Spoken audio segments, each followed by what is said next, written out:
French fries की बहुत ही मज़ेदार, बहुत ही हेल्दी और ऑल टाइम फेवरेट रेसिपी देने जा रही हूँ आपको। आए देखते हैं इसे हमने कैसे तैयार किया है। बिस्मिल्लाहिर्रहमानिर्रहीम से बहुत ही मज़ेदार फ्रेंच फ्राइज़ की रेसिपी देने जा रही हूँ आपको। तकरीबन 700 ग्राम मैंने आलू लिए हैं और पानी में इनको डिप करके रखा हुआ था, नमक वाले पानी में। और अब मैंने इनका पानी जो है वो बिल्कुल ड्रेन कर लिया है। इंग्रेडिएंट्स में 3 टेबलस्पून में डाल रही हूँ जो मैदा, और 5 टेबलस्पून डालना है इसमें हमने कॉर्नफ्लोर। नमक वाले पानी में डिप करके रखा हुआ था, नमक मैं कम यूज़ करूँगी।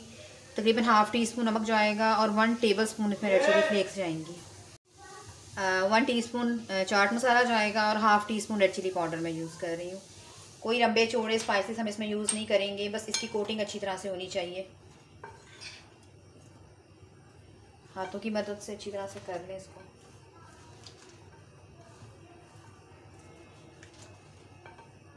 मेरे चैनल पे इससे पहले भी मसाला फ्रेंच फ्राइज़ की रेसिपीज़ मौजूद हैं। जो आज मैंने रेसिपी दी है वो थोड़ी सी चेंज है। इंशाल्लाह अगर आपको पसंद आती है तो कमेंट ज़रूर दीजिएगा और मेरी दूसरी रेसिपीज़ भी जाकर देखिएगा, और अगर आप कहेंगे तो मैं आपको लिंक दे दूँगी। इसको सेट होने के लिए रखते हैं फ़िलहाल। हमारे सेट हो गए, आए हम इनको फ्राई करते हैं। पैन हमारा गर्म हो गया है, फ्राइज़ डालना शुरू करें।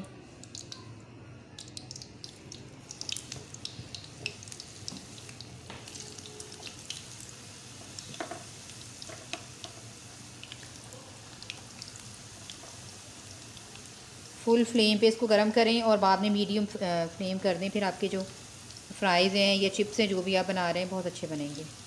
तो फिलहाल इनको एक साइड से फ्राई होने दें। फ्राइज़ हमारे फ्राई हो गए हैं और परफेक्ट कलर आ गया इनका। तो बस इसी तरह से मैं जितने तैयार करने चाहते हैं उतने आप तैयार कर लें। मैंने डिश आउट करती हूँ और आपको दिखाती हूँ। उम्मीद करती हूँ मेरी आज की ये बहुत ही इजी, बहुत ही सिंपल और बच्चों बड़ों सबकी फेवरेट रेसिपी आपको पसंद आएगी। अगर आपको मेरी रेसिपीज़ पसंद आ रही हैं तो प्लीज़ मेरे चैनल आशा रेसिपीज़ को सब्सक्राइब कीजिए, लाइक कीजिए, शेयर कीजिए। अगली रेसिपी तक के लिए अल्लाह हाफ़िज़।